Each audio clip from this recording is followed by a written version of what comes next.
കാസർഗോഡ് മുതൽ തിരുവനന്തപുരം വരെ ഉൾനാടുകളിലൂടെ ബോട്ടിൽ സഞ്ചരിക്കുക എന്ന് പറഞ്ഞപ്പോ ഇതൊക്കെ നടക്കുവോടെ എന്ന് ചോദിച്ചവരുണ്ട്.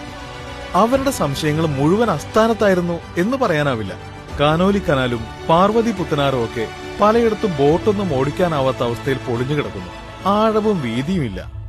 ചിലയിടത്ത് പുതിയതായി കനാൽ തന്നെ ഉണ്ടാക്കണം. പല പാലങ്ങളും പൊളിച്ചു പണിയണം. മണ്ണിടിഞ്ഞു കിടക്കുന്ന 2 തുരങ്കങ്ങൾ യാത്രായോഗ്യമാക്കണം. പലയിടത്തും വീതി കൂട്ടണം. അതിന് സ്ഥലം ഏറ്റെടുക്കണം, കയ്യേറ്റങ്ങൾ ഒഴിപ്പിക്കണം തുടങ്ങി ഏറെക്കുറെ അസാധ്യമെന്ന് പറയാവുന്ന പണിയാണ്. മുൻപ് പലതവണ ചർച്ചകൾ ഉണ്ടായെങ്കിലും അതൊന്നും എവിടെ എത്താതെ പോയി. പക്ഷെ ഇപ്പോ പഴയകാലമൊന്നുമല്ലല്ലോ.